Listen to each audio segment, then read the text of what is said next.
My self Manisha. मैं पटना जैसे छोटे शहर से आई हूँ। अभी 4 दिन पहले ही बॉम्बे आई हूँ, मैं और मेरी मम्मा। क्या बताऊँ सर, बचपन से ही एक्टिंग करने का बहुत शौक है मुझे। एक स्टार बनने का शौक है। क्या बताऊँ, मैं हार्ड वर्क करने में बहुत बिलीव करती हूँ सर। I mean, मैं चाहती हूँ कि मैं सबका दिल जीतूँ अपनी मेहनत से, एक लगन से। मैं चाहती हूँ कि लोग मुझे पसंद करें और इतना पसंद करें कि मैं सबकी फेवरेट हो जाऊँ। मैं हंसूँ तो हंसे, रोऊँ तो रोए, गुस्सा हो जाऊँ तो गुस्सा हो जाए।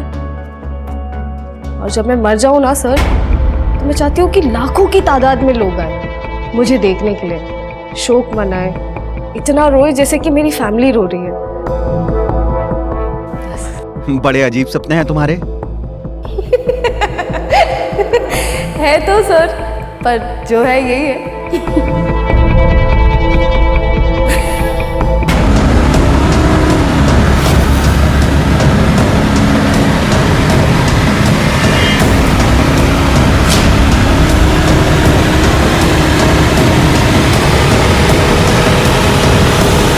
लोगों की नजर में मीडिया और एंटरटेनमेंट बहुत ही अर्थ प्रधान है, लाभदायक है। सबका यह मानना है कि यहां पर किस्मत रातों रात बदल सकती है। गुमनामी के अंधेरों से निकलकर इंसान सितारों की बुलंदी तक पहुंच जाता है।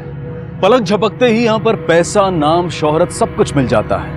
और यही ख्वाब लिए हजारों लोग रोज देश के अलग अलग शहरों से अपने घर परिवार, अपने व्यवसाय को छोड़कर मुंबई का रुख करते हैं। लेकिन लोग ये नहीं जानते हैं कि कैमरा के सामने की दुनिया में और कैमरा के पीछे की दुनिया में जमीन आसमान का फर्क होता है। अगर ये फिल्मी दुनिया बहुत कुछ देती है तो कई बार बहुत कुछ वसूल भी करती है। हर सिक्के के 2 पहलू होते हैं। जहां एक पहलू इतना चमकदार और आकर्षक है, वहीं दूसरा पहलू अंधकारमय, दर्दनाक और अकेलेपन से भरा हुआ है।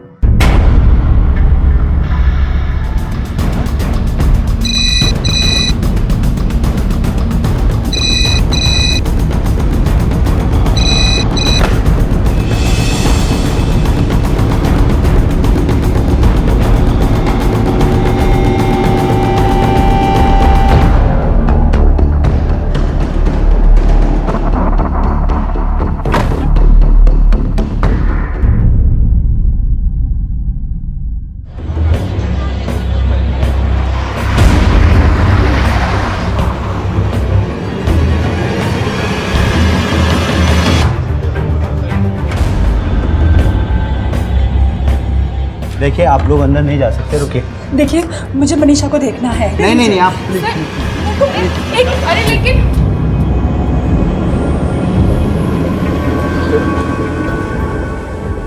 कुछ पता चला कैसे हुआ? I just heard it. यार, यहाँ कोई कुछ बताने को तैयार नहीं है। वो सुसाइड नहीं कर सकती अरुणी। I know. सर, कुछ और बात है।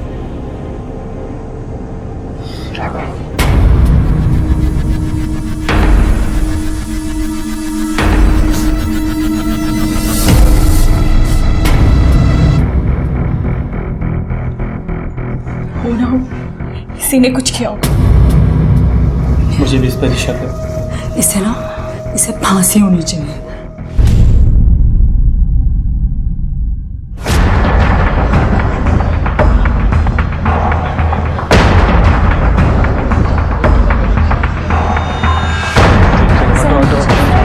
हमें पता चला केस के बारे में। प्लीज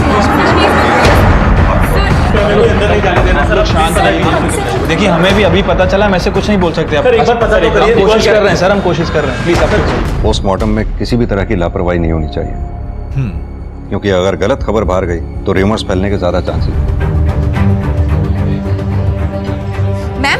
मैम आप कुछ बोलेंगी? आपकी फ्रेंड ने Excuse us for a while, please.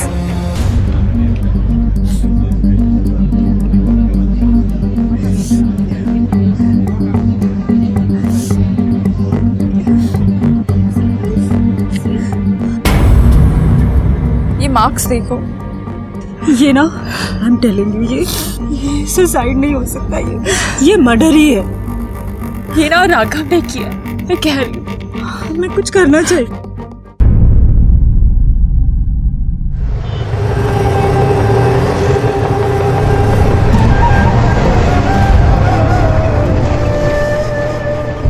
मैं मनीषा की माँ हूँ। मनीषा की माँ। मैम, आपकी बेटी ने इतना बड़ा कदम क्यों उठाया? मैम, आप कुछ बोलना चाहिए। सर, आप कुछ बताइए हमें। प्लीज आइए।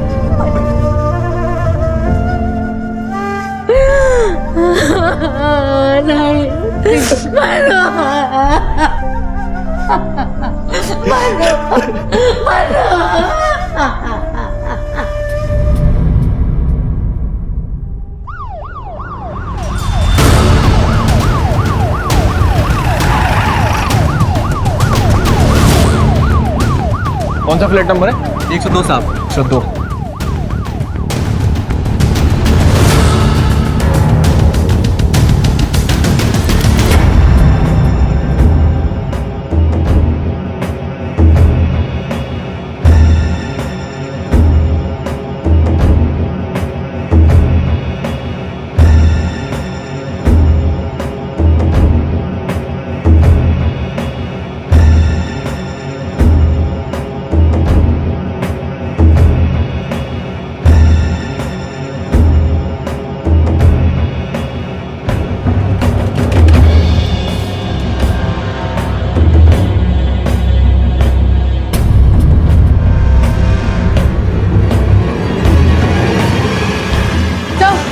टेलीफोन मिला है। ऑन करो। सर लॉक है। टेक्निकल डिपार्टमेंट भेजो, ऑन करवाओ। Sure sir. और इसे रखो।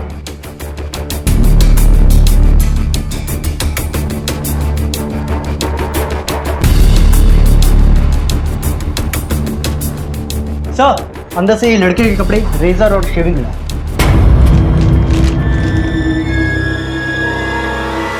राघव साहब अकेले आए थे।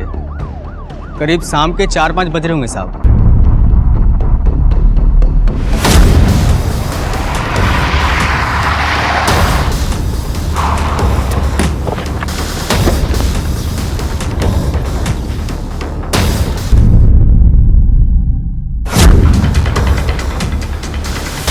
क्या हुआ साहब? मनीषा, मनीषा, मनीषा दरवाजा खोलो। मनीषा, भैया जरा वहां से कोई रास्ता है हमारे गिल की तरफ जाने का? अरे कोई रास्ता है, जा सकते हो? अरे साहब, चारों तरफ पे गिल लगा हो, कहीं जाएंगे अंदर। अरे यार, मैं चाबी वाले को लेके आता हूँ।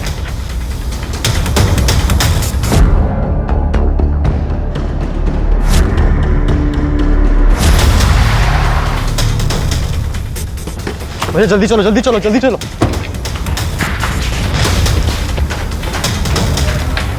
मनीषा, भैया एक बार निकालो। अरे यार, आप कोशिश करो जल्दी, इतना टाइम मत लगाओ, जल्दी करो। मनीषा, दरवाजा खोलो यार। थोड़ा सा जल्दी, थोड़ा जल्दी कर दो यार। खोलो खोलो खोलो खोलो खोलो, जल्दी हटाओ, जल्दी हटाओ। भैया ये भी खोलो। खुल गया? मनीषा,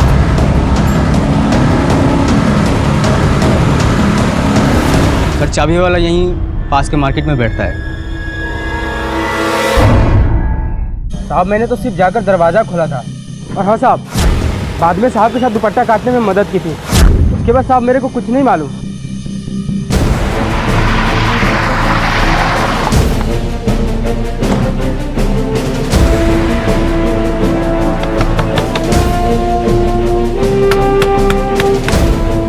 एक्सक्यूज मी, घर में कोई भी नहीं है। आप कौन? मैं उनका पड़ोसी। कहाँ गए हैं ये लोग? सर, मिस्टर द्विवेदी कल तो दिखे थे, पर शाम को कहीं चले गए वो। कुछ पता है कहाँ गए हैं ये लोग? नहीं सर, आइडिया तो नहीं है। राघव और उसके घर वाले दोनों ही गायब हैं। मोबाइल कंपनी से अपडेट मंगवाते रहो। राघव का फोन जैसे ही एक्टिवेट होता है फौरन अलर्ट जारी करो। या तो राघव इस केस में इन्वॉल्व है या फिर उसे डर था कि फंस जाएगा। जो भी हो, इस राघव को ढूंढना बहुत जरूरी है। चलो।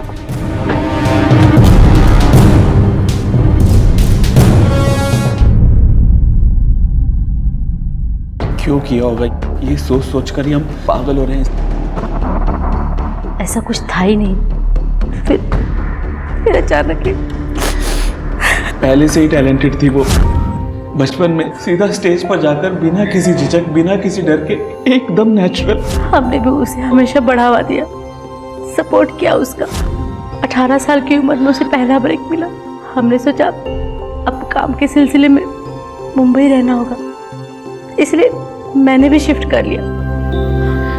अकेली बच्ची को कैसे छोड़ते। अच्छा लगता था हमें, हमारी बेटी सबकी फेवरेट हो गई है।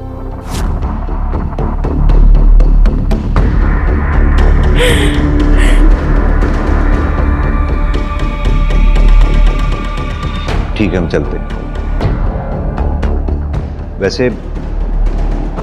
वैसे आप लोगों को कुछ याद आए और कुछ बताना चाहें तो बताइएगा।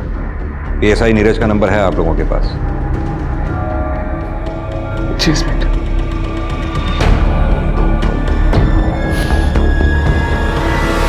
न्याय की मांग जायज है, लेकिन अक्सर इस फिराक में चाहते ना चाहते हुए पीड़ित और उसकी पीड़ा का मजाक बन जाता है। किसी दुर्घटना के प्रति संवेदनशीलता व्यक्त करने की बजाय सनसनी की होड़ में मीडिया उसे एक तमाशे में तब्दील कर बैठता है। अच्छी लड़की थी, फिल्म लाइन वालों से सोसाइटी में प्रॉब्लम होती है, इसलिए मैंने ही फ्लैट दिलाया था उसे। पर डिप्रेशन में थी बेचारी, क्योंकि अक्सर उसके घर से झगड़े की आवाज़ सुनाई देती थी। ड्रग एडिक्ट थी, दिन रात नशे में रहती थी। ड्रग्स ठीक है सर, एक्चुअल प्रॉब्लम उसके पैसों की थी। एक बात तो आप यकीन नहीं करेंगे, 3000 रुपए मांग रही थी मुझसे। 3000। मैंने तो सुना है पैसे के लिए धंधा भी करती थी। मनीषा वो सुसाइड कर ही नहीं सकती, फ्रेंड थी वो मेरी।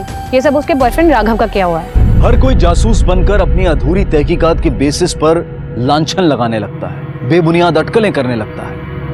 हम ये क्यों भूल जाते हैं कि एक मशहूर व्यक्ति भी आखिरकार एक इंसान ही होता है। उसका अपना निजी जीवन है, अपना परिवार है, अपनी एक व्यक्तिगत दुनिया है। 23 वर्षीय अदाकारा, बेटी, प्रेमिका, लाखों की चहेती, सैकड़ों की दोस्त मनीषा की मौत कैसे हुई और क्यों हुई? इन असंख्य अफवाहों के बीच में पुलिस खोज रही थी उस सवाल का जवाब जिसे पूरे देश ने विचलित कर दिया था।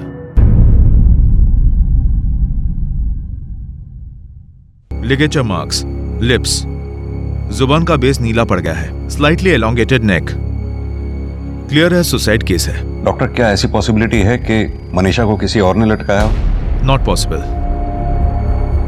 और ये मार्क्स, ये तो कुछ ताजे लग रहे हैं। ये सूजन के मार्क्स, ये स्वेलिंग मरने के बाद के हैं। बॉडी को नीचे उतारते वक्त या फिर हैंडल करते वक्त लगे होंगे।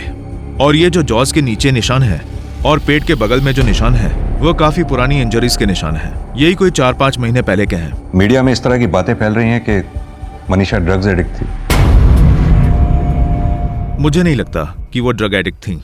अगर ऐसा होता तो हमें पोस्टमार्टम में जरूर दिखता। वैसे बॉडी में अल्कोहल के ट्रेसेस भी हैं।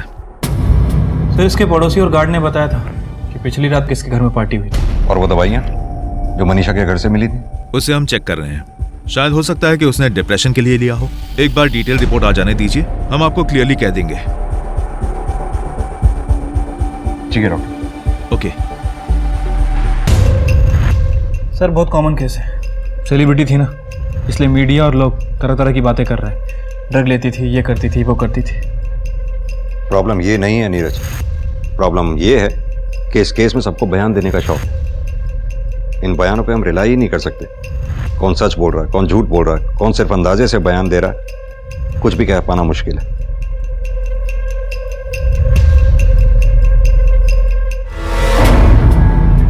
बिना सबूत के हम कुछ नहीं कर सकते। तो सुनिए सर, हम सही कह रहे हैं। देखिए मैडम, हमारी इन्वेस्टिगेशन चल रही है। हमारी बात सुन क्यों नहीं रहे सर आप? कोई सबूत है आपके पास? क्या हो रहा है ये नीरज? सर, उस दिन भी हम हॉस्पिटल आए थे, तब भी किसी ने हमारा स्टेटमेंट नहीं लिया और आज भी कोई नहीं ले रहा है सर। बेसिकली हम मनु को बहुत अच्छे से जानते हैं, बहुत अच्छे से सर, मनीषा। और हम तब से ये कहने की कोशिश कर रहे हैं कि ये सब राघव ने किया है। राघव मनीषा का बॉयफ्रेंड है सर। हमें पता है राघव मनीषा का बॉयफ्रेंड है। सर, वो चाबी का चक्कर, वो सब नाटक है सर। वो बस विटनेस चाहता था ताकि लोगों को ये लगे कि उसको भी बाद में मनीषा के बारे में पता चला। सर, वो खुद मार के बाहर गया होगा और अब ये सब कुछ एक्टिंग कर रहा है। चाबी उसके पास ना हो ऐसा पॉसिबल ही नहीं है, उसी के पास ही हो। जी सर। वो उसे बहुत मारता था सर, उसे टॉर्चर करता था और वो राघव के साथ बिल्कुल भी खुश नहीं थी। जी। ये सब उसी का करा धरा है। आप फिर से पोस्टमार्टम करवाइए। या sir, please sir, do that. अरे पोस्टमार्टम, ये देखिए सर, ये देखिए सर, ये मारने के घाव है ना? एक मिनट, मनीषा के शरीर पे ये घाव डेथ के बाद के हैं और आप लोगों को क्या लगता है हमने एक घाव चेक नहीं किए होंगे। देखिए, अगर आप लोगों के पास कोई इन्फॉर्मेशन है तो वो दीजिए। क्या करना है, कैसे करना है, हमें हमारा काम मत सिखाइए। लेकिन सर और एक बात, हमारी अब तक की इन्वेस्टिगेशन में मनीषा के शरीर पे ना तो किसी जबरदस्ती के निशान मिले हैं और ना ही किसी मारपीट के। लेकिन सर ऐसे कैसे हो सकता है? वो उसको बहुत टॉर्चर करता था। नीरज सर, इन लोगों के पास अगर कोई इन्फॉर्मेशन हो तो लो, वरना आप लोग जा सकते हैं। सर एक सेकंड सर। पवार, चलिए आप जाइए, आप लोग प्लीज।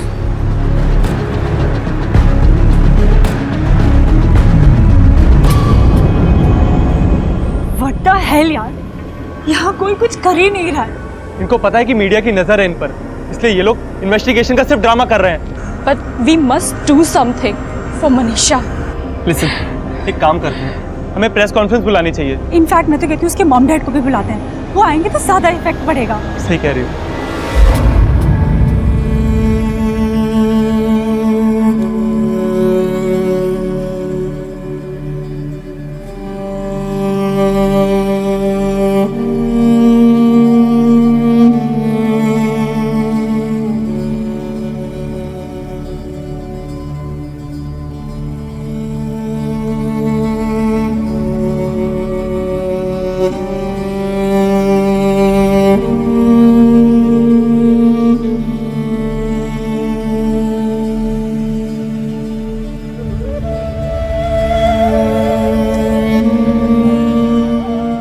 बड़ी दुनिया, प्लीज मुझे छोड़ के मत जाइए, बहुत अकेली हो जाऊंगी माँ।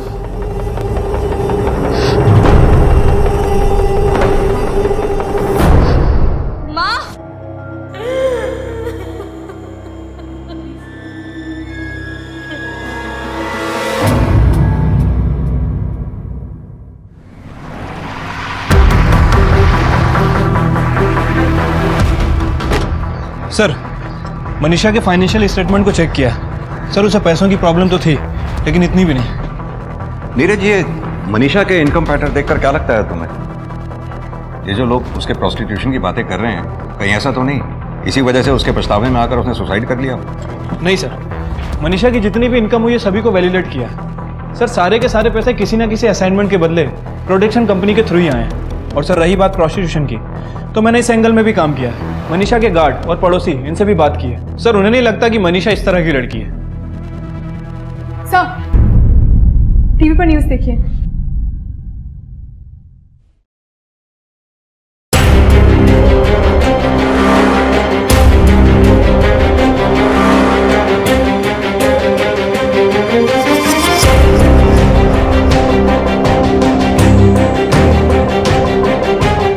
हमें लगता है कि मनीषा को फोर्स किया गया है सुसाइड करने के लिए। हाँ, मेरी बेटी ऐसी थी ही नहीं, उस राघव ने कुछ किया है, वरना वो ऐसा क्यों करती? क्या आपने पुलिस को कुछ बताया है इसके बारे में? पुलिस क्या कर लेगी?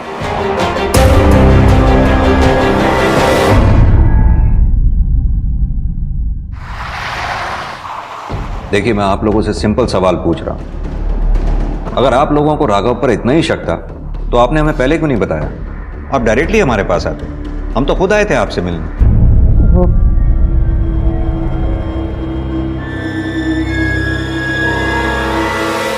तब नहीं बताई तो क्या हुआ, अब तो बता रहे हैं ना, क्या फर्क पड़ता है इससे? देखिए, हमें इनसे बात करने दीजिए, आप प्लीज चुप रहिए।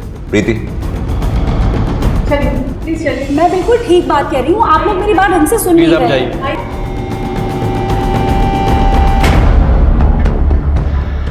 देखिए मिस्टर हरीश, पहले ही अफवाह, आरोप, मनगढ़ंत कहानियां फैल चुकी हैं। आप लोग तो मनीषा के पेरेंट्स हैं, आप लोग तो कम से कम ऐसी बातों को बढ़ावा ना दें।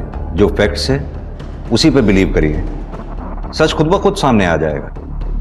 सर, उस लड़के से मनु की मुलाकात 1 साल पहले हुई थी।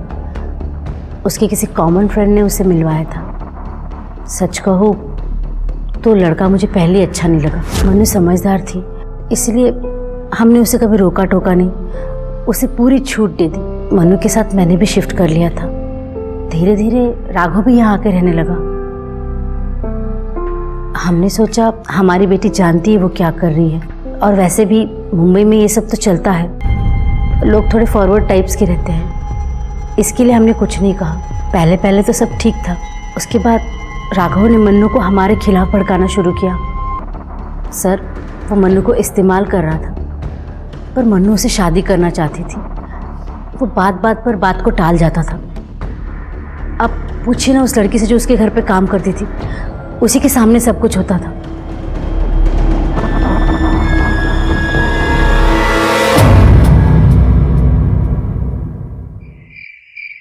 अच्छे आदमी नहीं थे राघव साहब। वो मैडम को कहाँ खुश रखते थे, जब देखो तब उन्हें मारा ही करते थे। तुमने कभी राघव को देखा मनीषा को मारते हुए? नहीं साहब, देखा तो नहीं, पर उन्होंने मुझे बताया था एक बार ये बात। इसके अलावा और कुछ?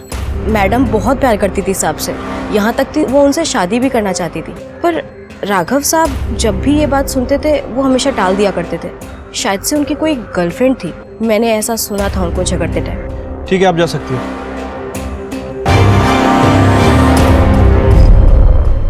सर, राघव की दूसरी गर्लफ्रेंड। सर, एक और एंगल निकल गया इसके बारे में। ये राघव के बारे में कुछ पता चला? नहीं सर, अभी तक तो लोकेट नहीं हुआ। सोसाइटी वालों से दोबारा बात करो, पड़ोसियों से भी। हो सकता है दूसरी गर्लफ्रेंड से जुड़ा मामला कोई सामने आए। ठीक है सर। अच्छा, पिछले कुछ दिनों में मनीषा का किसी से कोई लड़ाई, कोई झगड़ा या ऐसी कोई बात जो आपने नोटिस की हो? सर, मैंने कितनी बार कहा है कि फिल्मी लोगों को तो घर देना ही नहीं चाहिए। एक बार मैं घर पे जा रही थी, तब मैंने दरवाजे बहुत आवाज सुनी।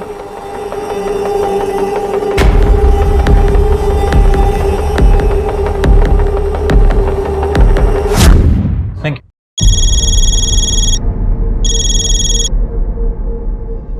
हाँ नीरज, बोलो।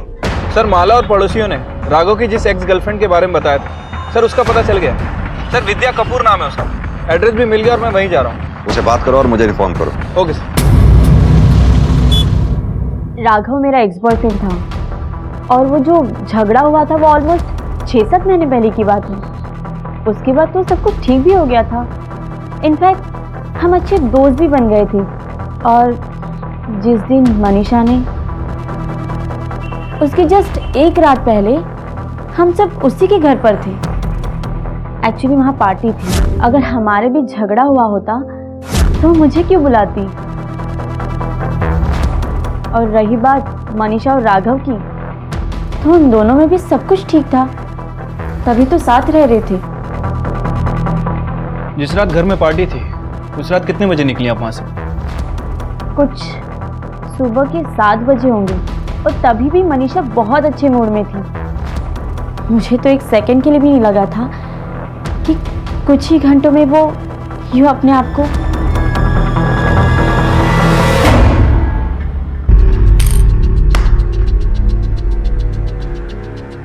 सर, गार्ड ने ये कंफर्म किया है कि जो लड़की मनीषा और राघव के घर आई थी वो राघव की एक्स गर्लफ्रेंड विद्या कपूर है।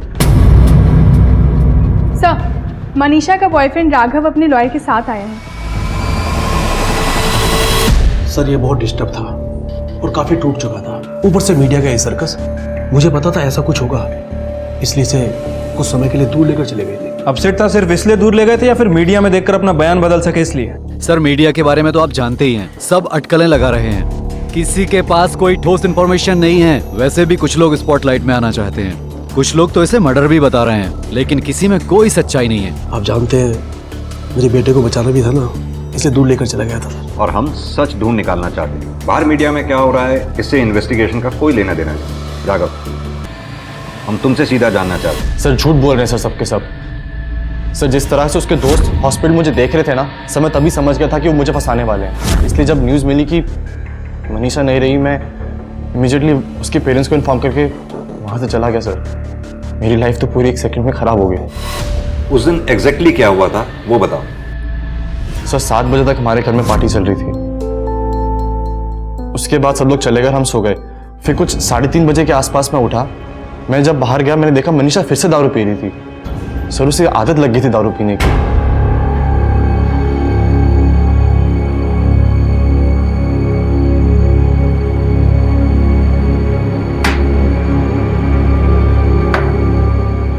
मनीषा, तुम क्या कर रहे हो? पी रही हो, दिखाई नहीं दे रहा? अरे यार, 3:30 बज रहा, अभी 7 बजे पार्टी खत्म हुई, तूने फिर शुरू कर दिए। अब तुम मुझे सिखाओगे कि मुझे अपनी लाइफ कैसे जीनी चाहिए? अरे लाइफ नहीं सिखा रहा हूँ यार, तुझे बस बोल रहा अभी। मेरे पैसे।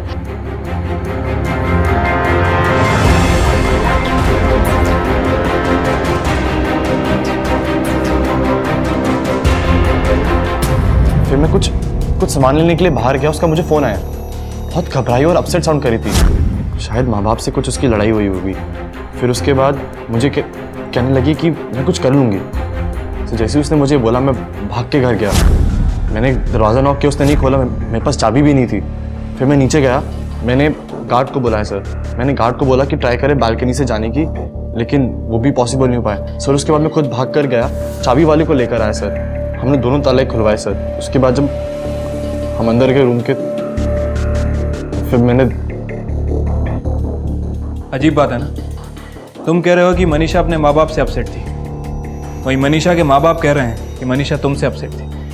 मामला क्या है? सर, अगर वो मुझसे अपसेट होती तो मुझसे शादी करने की क्यों प्लान करती? सर, सच बात तो ये है कि उसके माँ बाप बहुत बड़े लालची लोग हैं सर, उसे बहुत यूज़ करते आए हैं। और जब मनीषा को इस बात का पता चला तो उसने खुद उनसे दूर जाने को सोचा।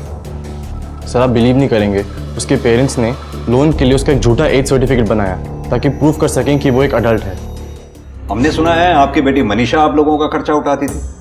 अगर बेटी माँ बाप का ख्याल रखती थी तो उसमें बुरा क्या इंस्पेक्टर साहब? वो जानती थी कि उसके लिए हम क्या क्या नहीं करते। उसको बढ़ावा देने के लिए सब कुछ छोड़कर हम यहाँ चले आए। सर, बहुत छोटी सी फैमिली थी हमारी, हम लोग सब बहुत खुश थे, और उस राघव ने आकर सब सत्यानाश कर दिया। ऊपर से हमें ही वहां से लौटना पड़ा। और वो झूठे डॉक्यूमेंट, उनका क्या? कोई झूठे डॉक्यूमेंट्स नहीं है इंस्पेक्टर साहब, वो झूठ बोल रहा है। अरे मनीषा को शराब की लाश उसी ने लगवाई थी।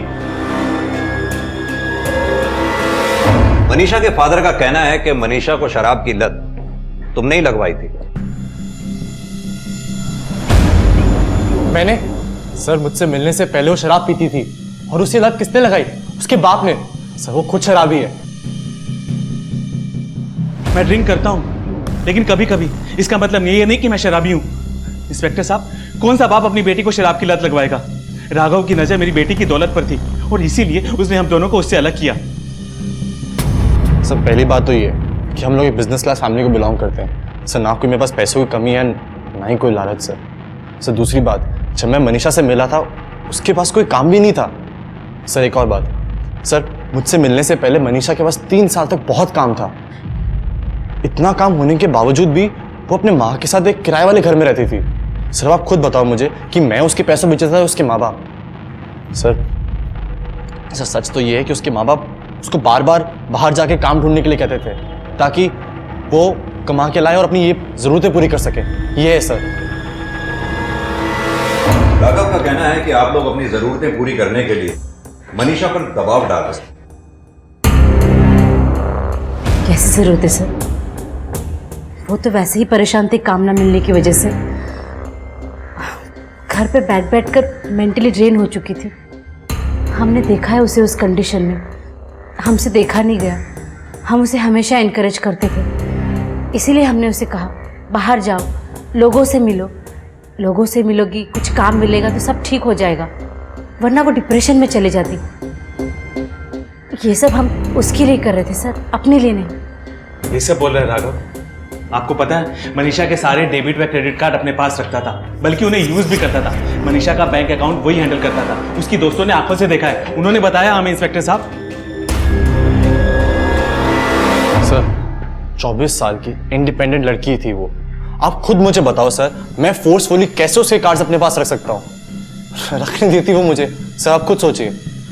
सर, एक बार मैंने उसका कार्ड अपने पास रखा था, वो भी इसलिए क्योंकि उसको सारे पैसे अपने जो थे सब अल्कोहल पर डालने थे। सर, आप खुद बताओ, उसे एडिक्शन हो चुकी थी। सर, ये सच जो है ना, उसके दोस्तों ने आपको नहीं बताया होगा।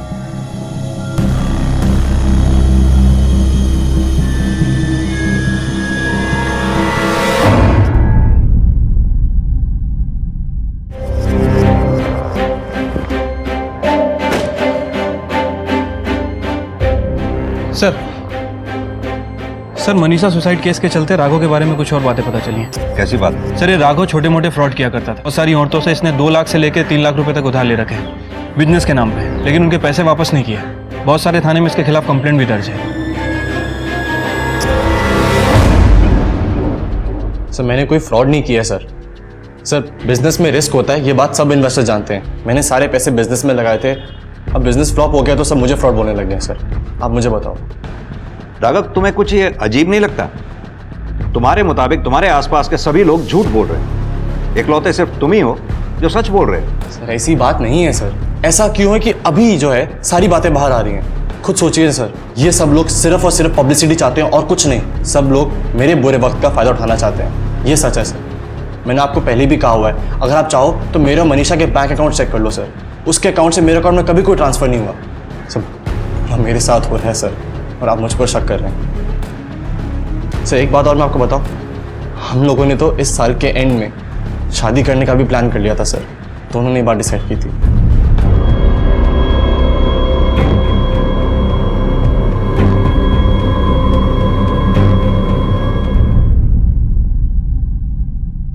सर मनीषा की फाइनल पोस्टमार्टम रिपोर्ट।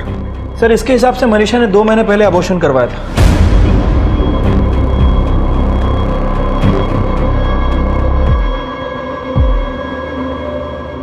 मैं तो तुम्हें ये बताने आई थी कि मैं माँ बनने वाली हूँ, हमारे बच्चे की, तुम्हारे और मेरी। कितनी कितनी बेवकूफ थी मैं कि मुझे लगा तुम्हें खुशी होगी, पर नहीं। मनीषा की पोस्टमार्टम रिपोर्ट से हमें उसके अबॉर्शन की बात पता चली। क्या ये सच है? Yes sir. सर मनीषा के जो अबॉर्शन का डिसीजन था वो हम दोनों ने साथ में लिया था सर। हम लोग तो सिर्फ साथ में रह रहे थे सर, शादी भी नहीं हुई थी और हमारे कुछ करियर भी क्लियर नहीं थे सर, इसीलिए ये डिसीजन हमने साथ में लिया था। अगर आपको चाहिए तो सर मेरे पास गायनेकोलॉजिस्ट का नंबर है, मैं आपको नंबर देता हूँ, आप उनसे पूछ लीजिए सर। हाँ, उसका अबॉर्शन मैंने ही किया था। डॉक्टर, मनीषा का अबॉर्शन राघव और मनीषा की म्यूचुअल अंडरस्टैंडिंग से हुआ था। बुरा तो लग रहा था उसे, पर ऐसा नहीं था कि वो किसी फोर्स के कारण अबॉर्शन करवा रही हैं। जब मनीषा का अबॉर्शन हुआ, राघव था उस वक्त वहाँ? मनीषा के साथ तो नहीं था उस टाइम में, लेकिन हो सकता है कि वो बाहर वेट कर रहा हो। लेकिन उसके दूसरे दिन वो प्रिस्क्रिप्शन और मेडिसिन लेने आया था, इतना मुझे याद है। आपने अभी तक उसे अरेस्ट नहीं किया? और क्या सबूत चाहिए सर आपको? इन सब से तो साफ साफ पता चल रहा है कि उसने हमारी मनु का अबॉर्शन फोर्सफुली कराया, क्योंकि वो चाहता ही नहीं था कि कभी वो मां बने। मनीषा को लेकर वो कभी सीरियस था ही नहीं इंस्पेक्टर साहब, वो सिर्फ उसका इस्तेमाल कर रहा था, वो भी उसके पैसे के लिए। सर मेरी गलती हो गई कि मैं अपने बच्चे को छोड़कर चली गई। हमारे जाने के बाद मनु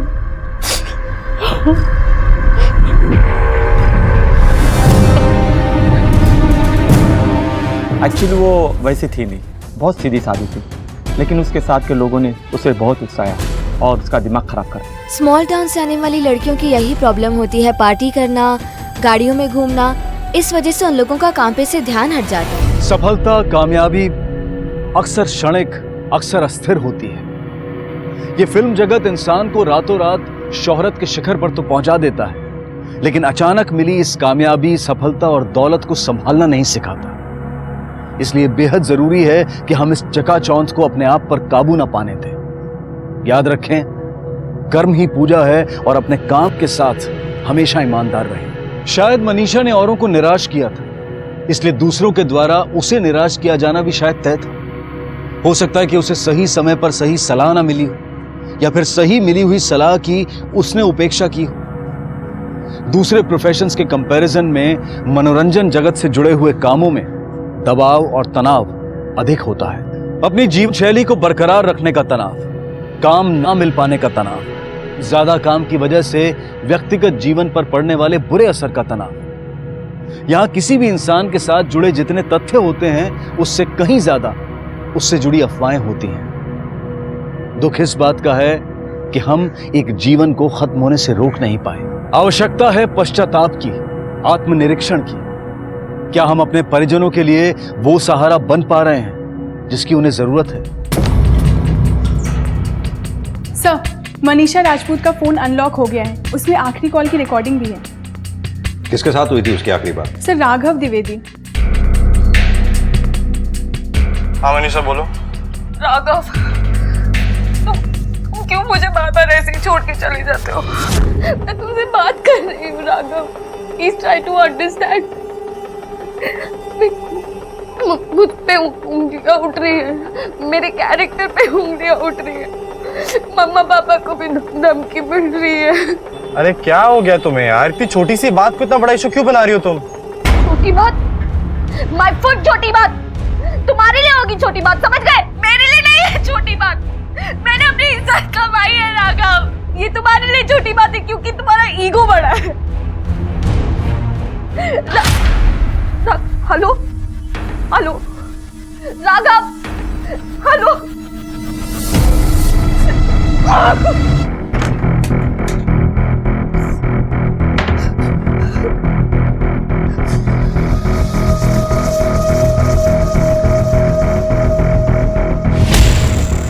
यार what happened now? You liar! धोखा दिया है तुमने मुझे, इस्तेमाल किया है मेरा इतने साल। पहले तो तुमने मुझे मेरी फैमिली से अलग कर दिया। Enough! बहुत हो गया। तुम्हें बार बार जाने का बहुत शौक है ना?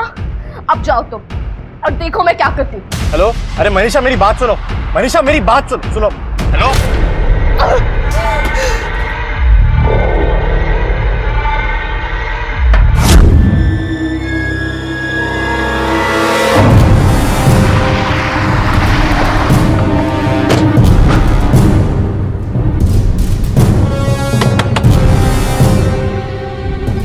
राघव कहाँ है? हमारे पास राघव का रेस्टोरेंट है। कहाँ है वो? रेस्टोरेंट? हटी। यस, क्या? सर्च करो।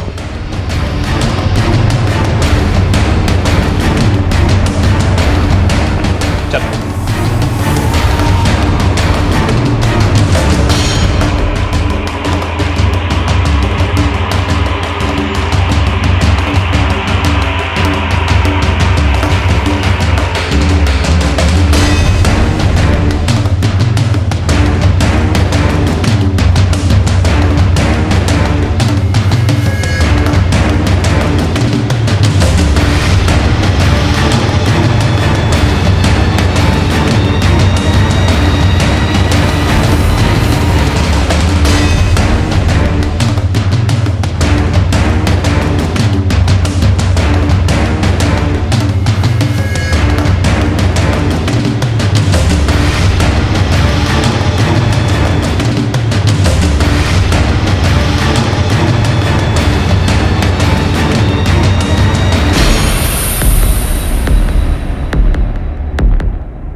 मनीषा को आत्महत्या के लिए उकसाने के आरोप में राघव को पुलिस ने गिरफ्तार किया। राघव ने अपने आप पर लगे सभी आरोपों को नकारा है। उसका यह दावा है कि उसके पास मनीषा की एक डायरी है जिसे कोर्ट में पेश करके वो अपने आप को बेगुनाह साबित कर देगा। राघव के वकीलों के अनुसार राघव ने किसी भी प्रकार से मनीषा को आत्महत्या के लिए नहीं उकसाया है। राघव दोषी है या बेगुनाह ये हम नहीं जानते। हम ये भी नहीं जानते हैं कि कोर्ट का क्या फैसला होगा, लेकिन हम ये जानते हैं कि मनीषा के साथ जो कुछ भी हुआ वो अत्यंत दुखद है। कहीं ना कहीं इस हादसे के लिए हम सब भी जिम्मेदार हैं। सफलता की सीढ़ियां चढ़ते इंसान का हम अभिवादन करते हैं, लेकिन जब वही व्यक्ति नाकाम होता है तो हम उसे ठुकरा देते हैं, उसे छोटा साबित करके उस पर हंसते हैं। और यह सिर्फ फिल्म जगत का ही नहीं बल्कि दूसरे प्रोफेशंस का भी सच यही है। हम अपने परिजनों, अपने परिवार, अपने दोस्तों, अपने साथियों के लिए वो सहारा बनने में नाकाम हो जाते हैं जिसकी उन्हें जरूरत होती है, और खासकर तब जब वो अपने जीवन में एक मुश्किल दौर से गुजर रहे हों। कृपया जिंदगी में किसी भी बुरे दौर से गुजर रहे व्यक्ति से मुंह ना मोड़ें, उनका साथ दें, उन्हें सही सलाह दें, उनकी मदद करें। और अगर आप खुद किसी मुश्किल दौर से गुजर रहे हैं तो अपनों की सलाह लें, उन्हें आपकी सहायता का मौका दें, क्योंकि आत्महत्या किसी समस्या का समाधान नहीं बल्कि खुद एक समस्या है। देखते हैं हमारे आज के एपिसोड की दूसरी कहानी। क्या हो रहा है इस देश में? इतना अमानवीय, इतना नृशंस कांड हो जाता है और ये सरकार लगता है जैसे कान में तेल दे के सो रही है। अभी अभी हमारी बात हुई है इस परिवार से, जो सुने हैं मानो कान में कोई तेजाब घोल के दे दिया हो। आंसू नहीं रुक रहा था हमारा। ये वक्त कड़ा कानून का है कि जो कोई औरत या अबला के साथ ऐसा अत्याचार करे, काट के रख दीजिए उसका हाथ गोड़। हम सरकार से बात करने जा रहे हैं और वचन देते हैं आपको कि ये कांड का गूंज विधानसभा तक सुना जाएगा, ऑल इंडिया में गूंजेगा कि इस परिवार को इंसाफ दिला के रहेगी हमारी पार्टी। अपराधियों को फांसी पे चढ़ा कर रहेंगे हम।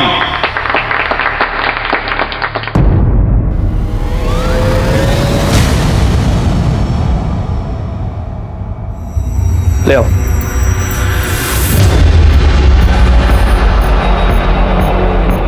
बैठाओ इसको।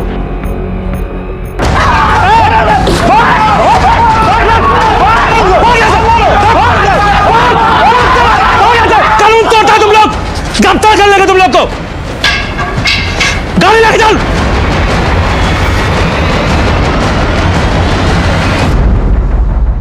नमस्कार, आदाब।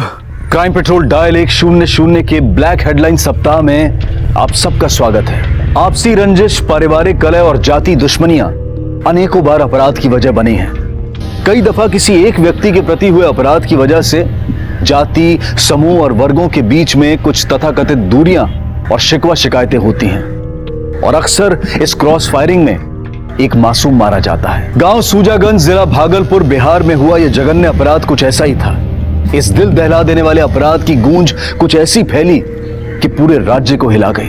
कई राजनीतिक नेता पीड़ित परिवार से मिलने पहुंचे, परिवार को सांत्वना देते हुए राहत की बात भी की, लेकिन इस सब के बावजूद इलाके में दहशत का माहौल है। जिले के सभी स्कूल्स बंद हैं और अंधेरा होते ही यहां सन्नाटा पसर जाता है।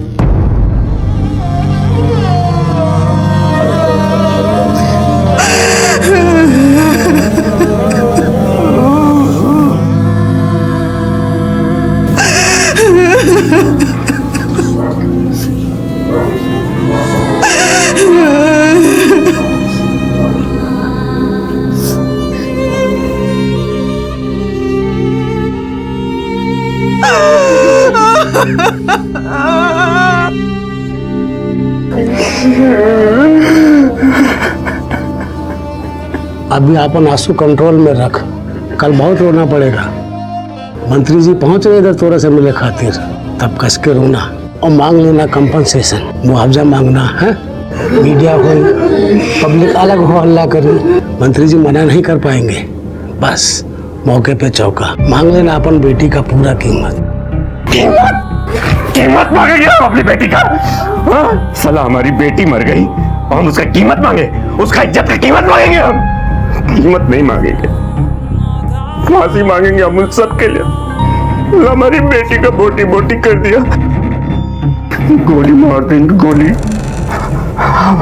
हमारी फूल सी बच्ची, मेरी फूल सी बच्ची।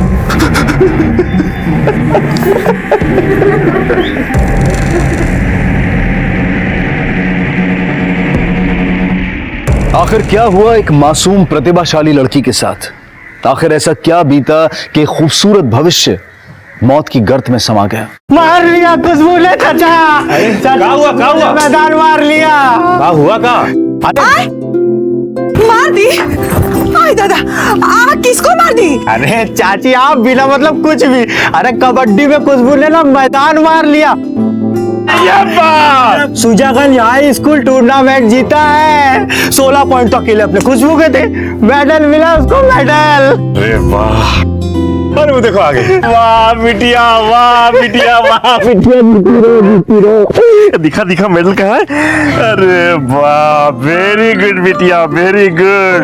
का वेरी गुड, वेरी गुड? अरे मर्द का खेला खेलेगी तो शादी ब्याह कैसे होगा इसका? अरे एक शादी ही रह गया है जीवन में का? तो लड़की है तो क्या करेगी? क्या करेगी? अरे नाम कमाएगी, पैसा कमाएगी। देखना एक दिन जो है ना, अखबार में, टीवी में फोटो छपेगा इसका, ऑल इंडिया में नाम कमाना खुशबू। अब बिटिया सुन सुन, कि मेडल जो है ना, ये जाके दादा दादी को दिखा। हैं? बाबा, आई खुश रहो, खुश रहो। जीते रहो बेटा। रुको, हम अभय आवते। बता बता। हाँ ये दादा, 3 भर सोना होगा नहीं? अरे नहीं आजी, सोने का पानी चढ़ा है। पी लो बेटा, घर में ले जाकर नून मिर्च लगाकर खाना और खूब ताकत बढ़ाना। हमरे लिए कबड्डी खेलो तो अंडा पाओ, वरना किताब में ध्यान लगाओ। देखो बेटा, जिला लेवल पर मेडल लेने से नहीं होगा, लाल खानदान का नाम पूरे भारतवर्ष में फैलाना होगा। दादा का आशीर्वाद एक हादसे की शक्ल में खुशबू को अखबार और टीवी की सुर्खियों में ले आएगा, ऐसी कल्पना शायद ही किसी ने की होगी। जैसे एक शांत और सौम्य इलाके को एकाएक तूफान घेर लेता है, तहस नहस कर देता है, बिल्कुल वैसे ही एक सामान्य और मामूली सा परिवार देखते ही देखते हालात के बवंडर में ऐसा फंसा कि समाज के रोंगटे खड़े हो गए।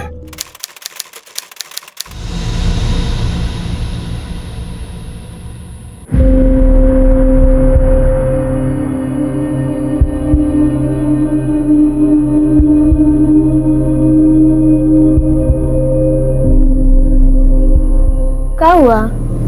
इतने टेंशन में काहे बैठी हो? कुछ नहीं। का कुछ नहीं? चेहरे से लग रहा है तुम्हारे कोनो भूत प्रेत नहीं ना देख लियो? प्रीति है वो लोग। कौन? किसकी बात कर रही हो? वो 3 गो लड़का है, हम सुबह आ रहे थे तो घेर लिया हमें, गंदा गंदा बात बोलने लगे। जानती हो तुम उनको? नहीं, पर वो दूसरी जात वाले टोला के है। 2-1 बार देखे उन्हें हम उधर। तू उधर से मत आया कर, मिल भी जाए तो नजर मत मिला, मुड़ी नीचे करके चल दे। बकने दे जो बकते हैं। हाथी चले बाजार, कुत्ते भूखे हजार। हम हाथी नहीं हैं।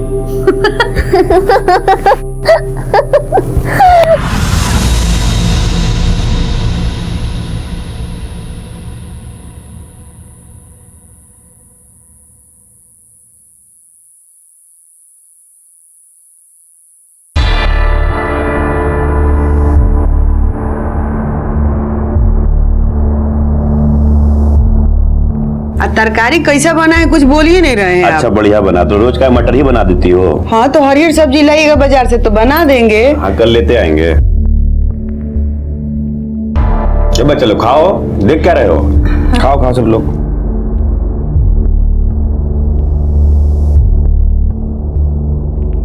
कहाँ हुआ बेटा? खुशबू तुम काहे नहीं खा रही हो? इसको कुछ बेटा, तबीयत ठीक है ना तुम्हारा? हाँ पापा। नहीं कोई बात है तो बोलो, संकोच नहीं करो, कहो। कोनो बात नहीं। तो खाना काहे नहीं खा रही हो? खाओ चलो चलो।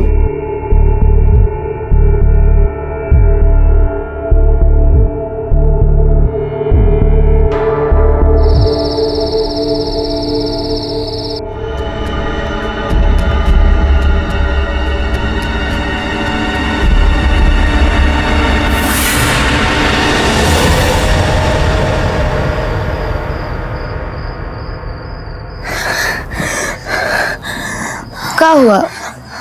कोनो बुरा सपना देखी?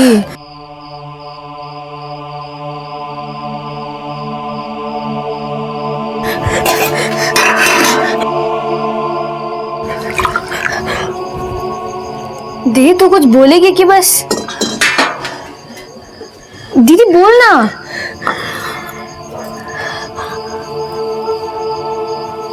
आज वो फिर मिला था, फिर चढ़ रहा था, गंदा गंदा बात। तो तू इतना टेंशन क्यों ले रही है? जाके बता देना बाबा को। अरे चमड़ी उधेड़ देंगे सबका। जानती है ना दूसरी जात के टोला के लड़के हैं, दोनों टोला में बवाल बन जाएगा। तो क्या तू ऐसी सहती रहेगी? नहीं, हम स्कूल नहीं जाएंगे। कब तक? 2-3 दिन नहीं जाएंगे तो ये सब अपने आप बंद हो जाएगा। अरे तो फिर तू जा, सो जा। तू जा, सो जा।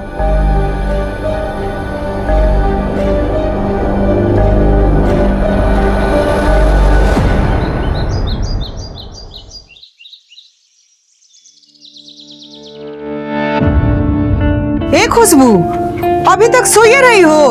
अरे 8 बज गया, स्कूल नहीं जाना है क्या तुमको? हाँ आज तबीयत ठीक नहीं है।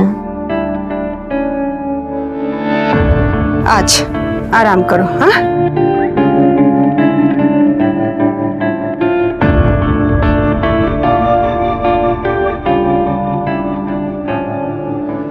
दीदिया, दीदी उठो ना, दीदी उठो, उठो ना, आओ ना तुम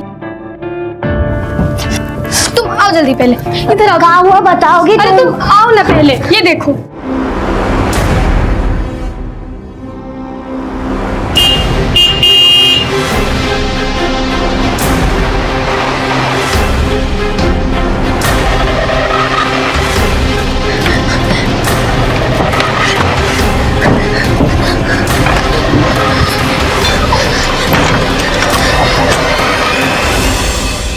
पहले काहे नहीं बताई तुम?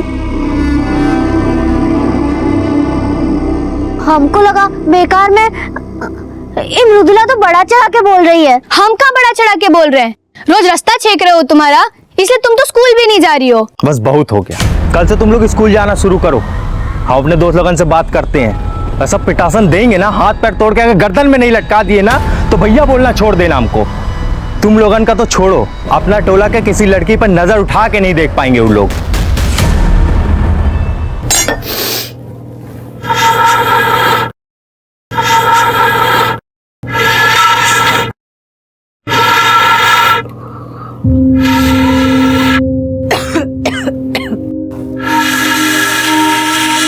तुम्हारा तबीयत अभी तक ठीक नहीं हुआ? हाँ, दिन भर घर में ढुकी रहती हो। हमको तो तुम्हारा तबीयत ठीक ही लग रहा है, तो फिर स्कूल काहे नहीं गई? हाँ? आई दादा, तो ललका मर्चा खत्म हो गया है। ए बेटा, तनी दादा के यहाँ दौड़ के जाके ललका मर्चा मांग के लाओ तो बेटा, दौड़ के चल जा, नहीं तो तरकारी जल जाएगी। चल जा। मम्मी, मृदुला को भेजो ना। अरे वो तो स्कूल गई है ना, कैसे जाएगी? जा लेके आओ ना, देखो आधा तरकारी बन गया। जा।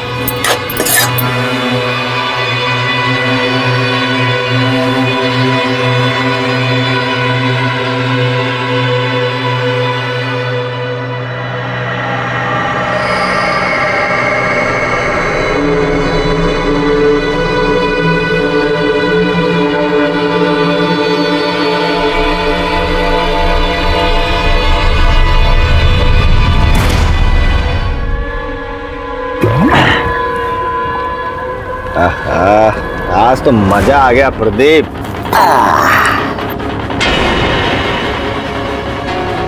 बबन भैया, क्या हुआ? तू जा रही है?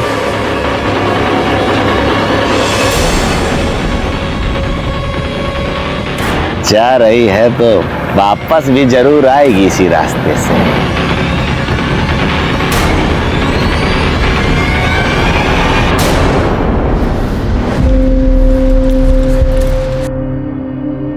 लो। अरे खुशबू बेटा, हाँ आज स्कूल से जल्दी छुट्टी हो गई? नहीं, अरे वो का है ना, लाल मिर्च खत्म हो गई है तो तरकारी भी आज पे चढ़ाया। मैं जाती हूँ। हाँ। आजी, माँ ने लाल मिर्च मंगवाया है। हाँ बेटा, अब भी देते हैं। कैसी है तू, ठीक है ना? अरे खुशबू बेटा, तुम्हारा अगला कबड्डी का मैच कब है? वो मैच तो अगला महीना में है। अच्छा, तो ई लो, रोज एक एक खाओ और फिर देखो सामने वाले को कैसे एक एक करके पटकते हो। कबड्डी में पटकते नहीं, बाबा पकड़ते हैं। अच्छा, तो फिर पकड़ो। आजी मिर्ची। हाँ हाँ, ये लो।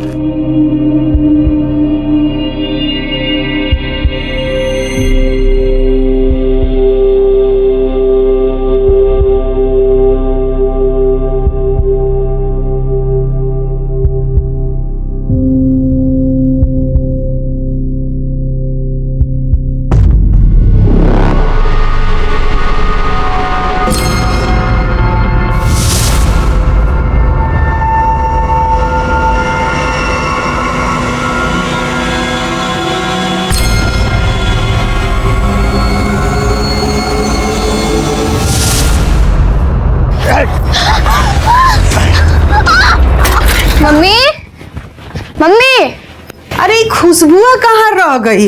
तरकारी जल के कढ़ाई में आधे रह गया है। खुशबू घर पे नहीं है क्या? अरे तुम्हारे दादा के यहाँ भेजे हैं, लाल मिर्चाई खत्म हो गया था लाने के लिए। क्या दादा के घर? अरे तुम उसको काहे भेजी? तो इसे चिल्ला कह रही हो? अरे चिल्लाए नहीं तो और क्या करे? वो बता ही नहीं आपको, उसका कुछ लड़का लोग रास्ते में तंग कर रहा है, इसलिए तो वो स्कूल भी नहीं जा रही है। कौन लड़का सब तंग कर रहा था उसको? अरे वो दूसरे जात के टोला वाले लड़के लोग। हाय अरे भगवान, तुम्हारे पापा भी घर में नहीं है। आई बसंत, बसंत वो कहाँ है? अरे तुम कहाँ जा रही हो? तुम्हारे दादा के घर जा रहे हैं। बाबूजी, अम्मा, बाबूजी, खुशबू आई का यहाँ पे। तू तो कब से निकल गई? 20 मिनट हो गया। पर क्या बात है, काहे हाँफ रही हो? क्या हुआ? खुशबू, अरे लेकिन मृदुला, मृदुला, आई क्या खुशबू? नहीं, बसंत, बसंत वो? हाँ गए दीदी को ढूंढने। खुशबू, खुशबू मिली क्या तुमको? मैं चाची का ही नहीं देख।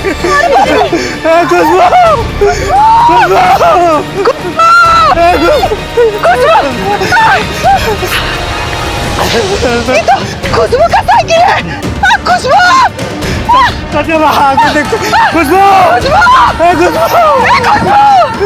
खुशबू,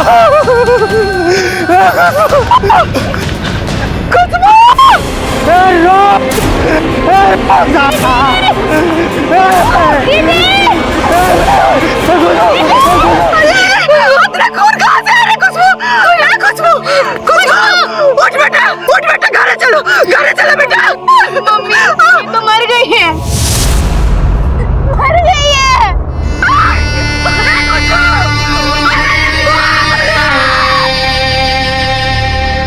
कि इंसान जानवर से भी बदतर हो सकता है, पर आखिर ये घटना हुई ही क्यों? क्या ये हवस की हैवानियत थी या फिर वजह कुछ और भी थी? क्या कारण था कि अपराधियों ने अपनी हवस तो पूरी की ही, लेकिन खुशबू को इतनी हैवानियत के साथ मौत के घाट उतार दिया?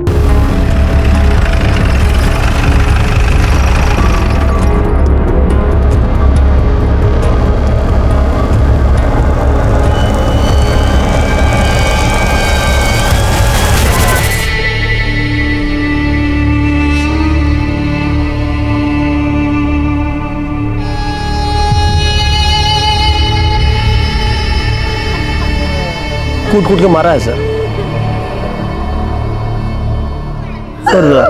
एक का दांत नहीं छोड़ा मुंह में, सबे तोड़ दिया। मिट्टी सर, मुंह में मिट्टी भर दिया। कौन राक्षस था? कंधा भी उखाड़ लिया बच्ची का। दोनों पैर का टोटल हड्डी फ्रैक्चर है सर। 12 साल हो गया सर नौकरी को, ऐसा केस देखे नहीं कभी। अपराध लगता है यहाँ नहीं हुआ है, कौन स्ट्रगल का निशान भी नहीं है। बॉडी को पोस्टमार्टम के लिए भेजो सर। बॉडी को देखकर ऐसा लग रहा है जैसे बच्ची के साथ शारीरिक दुष्कर्म हुआ है। राक्षस को राक्षस वाली सजा मिलेगी। अपना नारी का शोषण, अरे सरकार कुछ करे या ना करे, पब्लिक न्याय करेगी। क्यों भाइयों? नेताजी, आप पब्लिक को उकसाइए मत, मामला बहुत सेंसिटिव है। देखा अपनी आँख से देखा है, पकड़ेंगे उसको जाके। क्या देखे तुम? तो वो लड़का हमरा खुशबू को कंधे में लेके जा रहा था, फिर हम भी भागे उसके पीछे।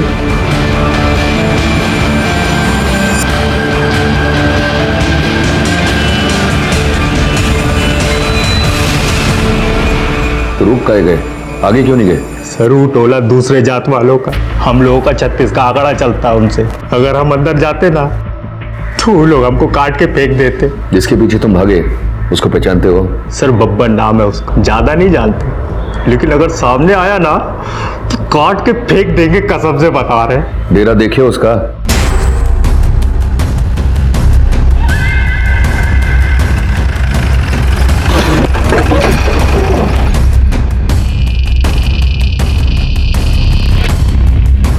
सर वो वाला घर है।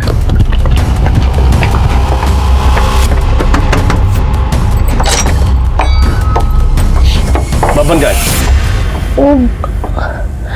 वो तो, पर आप लोग काहे पूछ रहे हैं? अच्छा, अब सवाल तू करेगी, जवाब हमको देना पड़ेगा। नहीं, वो काहे ना कि वो आए थे लेकिन चले गए। कहाँ? हम नहीं जानते साहब। क्या रिश्ता बबन से तुम्हारा? हम की मेहरारू है। चेक करो अंदर। आप हटिए अपने। साहब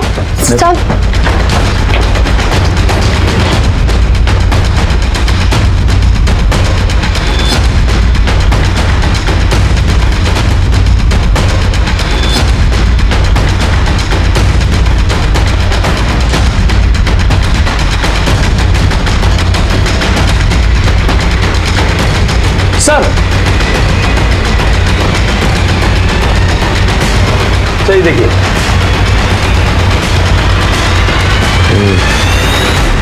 ठीक है साहब, हमको कुछ नहीं पता।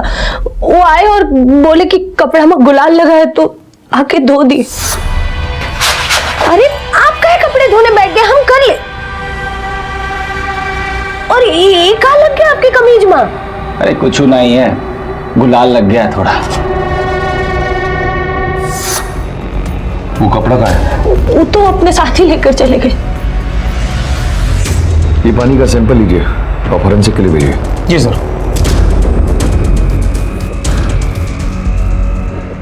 पूरा नाम क्या है उसका? बब्बन कुमार। फोटो है उसका? नहीं है साहब। नंबर? हाँ।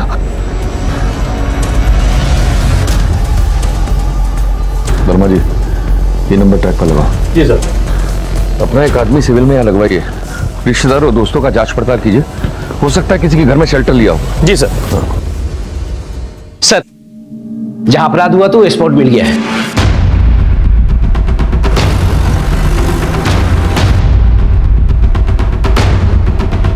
आसपास देखो, कुछ मिलता है क्या?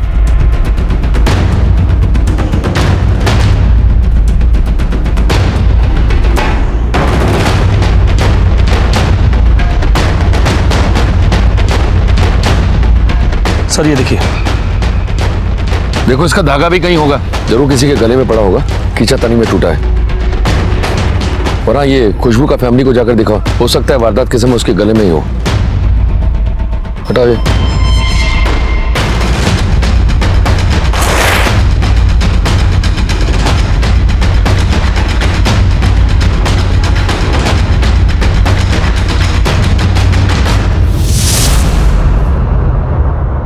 सर दांत। वर्मा जी, कोई सैंपल छूटना नहीं चाहिए। सर, यहाँ पास ही एक बाइक मिली है।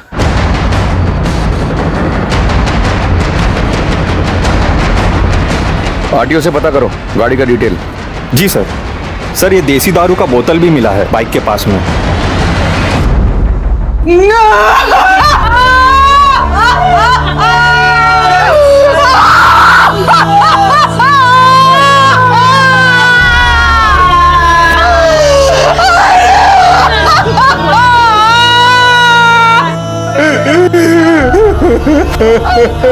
चलाकर खाक कर देंगे पूरी बस्ती को, बता दे रहे हैं। हमारी जात के लड़की के साथ कुकर्म किया है ना विधायक जी। अरे बोलने से कुछ नहीं होगा, खाली बतिया रहे हैं यहाँ पे आके। कुछ करके दिखाइए, कुछ करके। हम बताए दे रहे, एक एक को कुटिया देंगे। देखते हैं हमको यहाँ कौन रोक लेता है।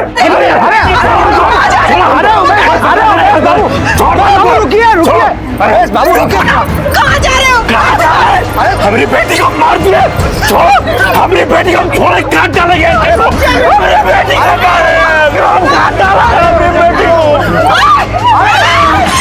सर, खुशबू का पोस्टमार्टम रिपोर्ट आ गया सर। खुशबू का बलात्कार हुआ था सर। हाथ, पैर, दांत सब तोड़ा है बच्ची का। सर, मुंह में और प्राइवेट पार्ट में मट्टी भर दिया था। बहुत दूर तक घसीटा उसको, पीठ का चमड़ी उधड़ गया। आदमी ना था ये। आदमी के शरीर में जानवर था सर, साक्षात नरभक्षी। सर ये सर ये कुछ बताना चाहती है। बोलो। सर, वो एक नहीं 3 गो लड़का था सर। मतलब 3 लोग अपराध किया? वो तो नहीं जानते सर, पर बब्बन के साथ 2 और ही लड़का था जो खुशबू को बहुत तंग करता था, उसको बहुत धमकाता था सर। वो 2 लोगों के नाम जानती हो? वो तो नहीं जानते सर। सामने आएगा तो पहचान लोगी? पहचान के हम तो उसका जान ले लेंगे सर। अभी घर जाओ, पहुंचाने का बंदोबस्त करूंगा। सर चलिए। हेलो, हाँ, कौन? विशाल सिंह। ठीक है सर, वो बाइक नाथनगर के ईट भट्टी ओनर का है, कोई विशाल सिंह है सर। हाँ सर, ये बाइक हमारा ही था, पर 4 दिन पहले हमने उसे बेच दिया था। किसको बेचे थे? बब्बन। तुम्हारे यहाँ काम करता था? हाँ सर, वो हमारा ही एम्प्लॉय है। बड़ा ही टेम्पर वाला इंसान है, बात बात में बस लहराने लगता है। जात बिरादरी के मामले में बड़ा ही कॉन्शियस था। उसको लगता था जैसे उसकी जात वालों को सब सूचित करते हैं। बड़ा ही खुरापाती माइंड का है सर। माला दिखा। इसको पहले कभी देखे हैं? हाँ सर, ये माला तो बब्बन का ही है। ये माला देख रहे हैं भाई जी, ये हमारे लिए ना बहुत ही लकी है। जब इसको पहन के ना हम कोई भी काम बड़ा स्पीड में कर लेते हैं, जैसा राजधानी एक्सप्रेस। यहाँ खुशबू का साइकिल मिला और ये क्राइम स्पॉट वारदात की जगह से 500 मीटर दूर। 500 मीटर घसीटा सर, इसीलिए बॉडी का छीछल इधर हो गया।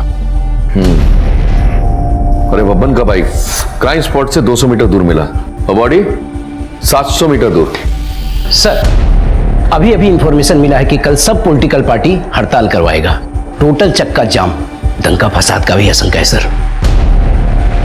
वर्मा जी, केस को जल्दी सलटाना पड़ेगा, मामला बहुत गर्मा रहा है।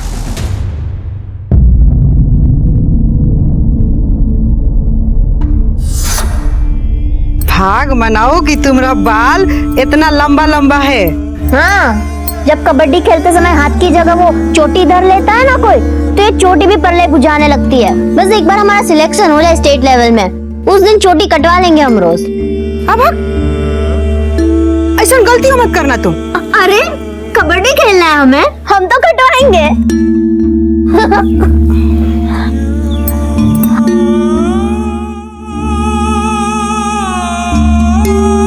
कुछ तो खा लो मम्मी। अंजल त्यागे आज 2 दिन हो गया तुमको। ये सब हमारे कारण हुआ। अगर हम उसको मरीचा लाने नहीं भेजते ना, तो हमारी बेटी आज जिंदा कहाँ भेजे हम उसको? कहाँ भेजे? अगर बाहर नहीं भेजते तो हमारी बेटी हमारे पास होती। जी सर। सर वैसे तो सारा इंतजाम है सर। सर थोड़ा एक्स्ट्रा फोर्स का जरूरत पड़ सकता है सर। जी सर। नहीं सर, सर हम समझ रहे हैं सर। सर केस बहुत सेंसिटिव है, कोई लाठीचार्ज नहीं होगा, कोई बल प्रयोग नहीं होगा सर। जी सर। जय हिंद सर। सर, बब्बन का मोबाइल लोकेशन सबौर के नजदीक दिखा रहा है, कोई 5-1 किलोमीटर दूर। और सर ये देखिए सर, ये बब्बन के सभी दोस्तों का लिस्ट है सर। इसमें ये शंभू गोसाई, इसका घर भी सबौर में है।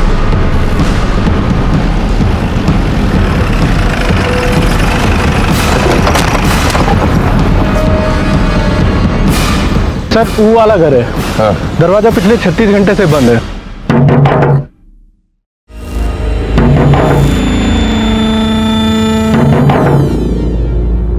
कौन है? बिजली विभाग से आए हैं, मीटर चेक करना है। खोल रही हूँ।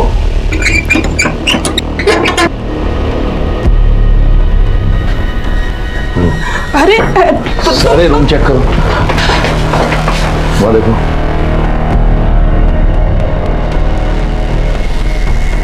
अंदर कौन है? हमारी बेटी है, कपड़े बदल रही है। बुलाइए उसको बाहर।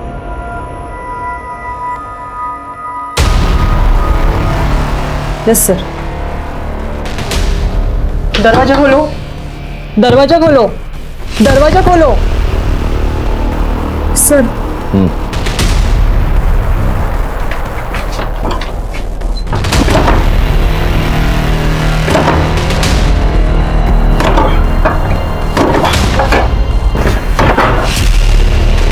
देखो देखो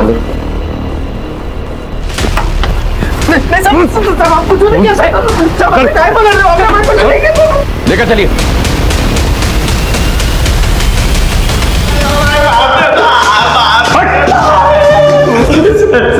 हम कुछ नहीं किया साहब। बच्चों नहीं किए, हम कुछ करते हैं तेरे साथ। वर्मा जी जरा शर्ट उतारिए इसका।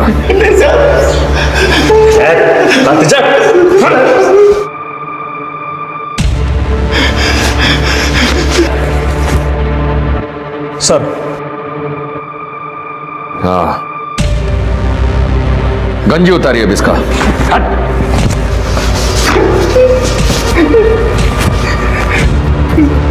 पैंट उतार। नहीं सर। उतार पैंट, जांच के लिए भेजना है, पता तो चले तू ही किया कांड। उतार। मुंह क्या देख रहा है, नंगा नहीं हुआ कभी? हाँ, उतार पैंट।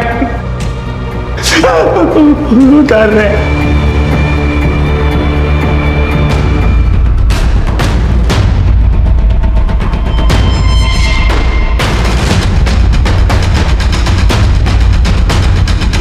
पानी ठंडा है ना? पर्याप्त? जी सर, पूरा बर्फे है। डालो इसके ऊपर।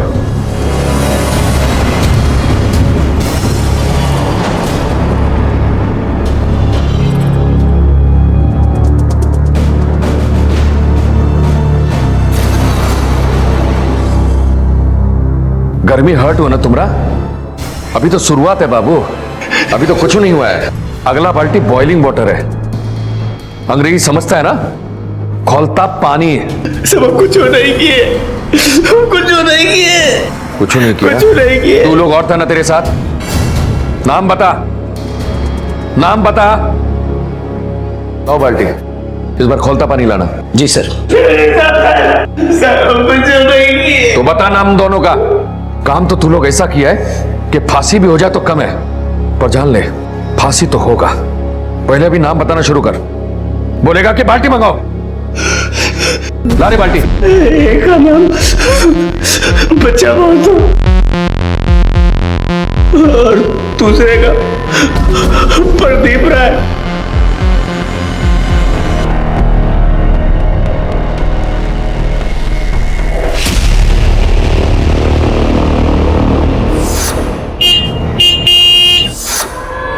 ये वो तीनों है।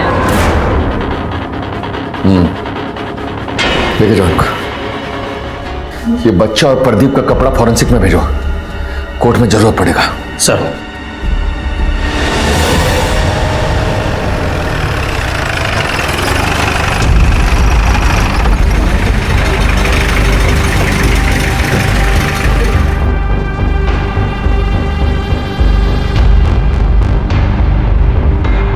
तीनों अपराधियों को हिरासत में लेने के बावजूद जन आक्रोश शांत नहीं हुआ। इस मामले को रिपोर्ट करने के लिए सूजागंज आ पहुंचे और स्कूल और कॉलेज तो पहले से ही बंद पड़े थे। पीड़ित और अपराधी दोनों के समाज के बीच तनाव और दहशत का माहौल था। हालांकि इस वक्त पीड़ित समाज ज्यादा मुखर और हिंसक हो रहा था। एकाएक देश ने सूजागंज की खुशबू को सूजागंज की निर्भया की संज्ञा दे दी। सर, फॉरेंसिक रिपोर्ट आ गया है।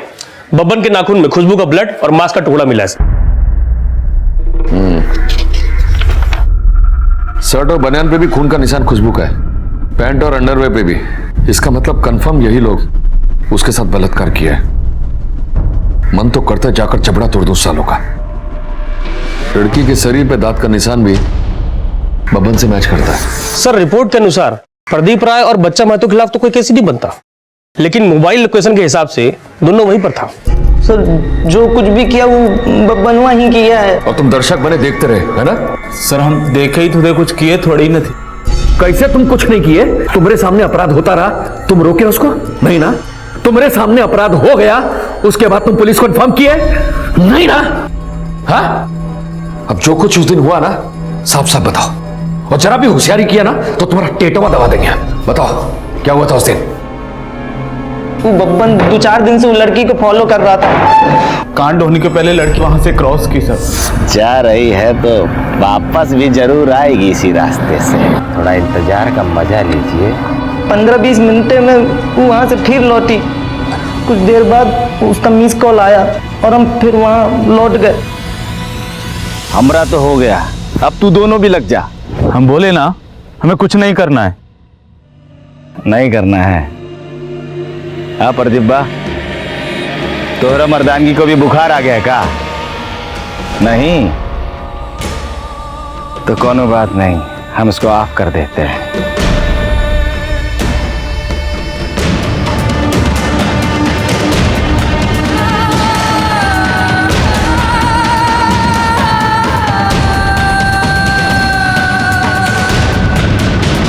हम कुछ नहीं किए साहब। वर्मा जी जरा फाइल दीजिए। ये फॉरेंसिक रिपोर्ट, तुम्हारा कपड़ा, चड्डी, बनियान सब ये साबित करता है कि तुम खुशबू के साथ बलात्कार किया। नहीं सर, हम बलात्कार नहीं किए हैं, ये सब उसकी मर्जी से ही हुआ है। कि मर्जी से हुआ है तो उसके ऊपर टॉर्चर क्यों किए? बोलो, काहे टॉर्चर किए? बदला लिया सर। किस बात का बदला? सर बबनवा हमेशा बोलता रहता था हमरे टोला की लड़कियां के साथ खुशबू के टोला वाला बहुत अत्याचार करता रहा है, जुर्म किया है, 50 बरस से किया है, हम भी सजा देंगे वो के टोला को एक दिन। इतिहास गवाह है कि देश, समाज और जातियों की आपसी रंजिशों के शिकार ज्यादातर आम लोग और मासूम लोग ही हुए हैं। किसी के अपराध की सजा किसी और को देना, अपने मन की भड़ास राह चलते पर निकालना, ये सभ्यता के लक्षण नहीं हो सकते। लेकिन ऐसा ही होता आया है। इसकी रोकथाम के लिए जहां एक तरफ देश को जागरूक होना होगा, अपनी नैतिकता की कमर को कसना होगा, वहीं दूसरी तरफ कानून और प्रशासन को सतर्क और सख्त होना होगा। खुशबू के साथ हुए दुष्कर्म और बर्बर हत्या को भागलपुर की एक सत्र अदालत ने rarest of the rare case करार देते हुए बब्बन कुमार को मौत की सजा सुनाई और इस अपराध को शय देने के जुर्म में बब्बन के दोस्तों बच्चा और प्रदीप को भी मौत की सजा सुनाई गई। किसी ने सच ही कहा है कि किसी देश की तरक्की उसकी अस्मिता, उसकी नारी की स्थिति से आंकी जा सकती है। यह वक्त है सतर्क होने का, नैतिकता की कमर कसने का, ताकि फिर से कोई बेटी और बहन खुशबू या निर्भया न बन जाए।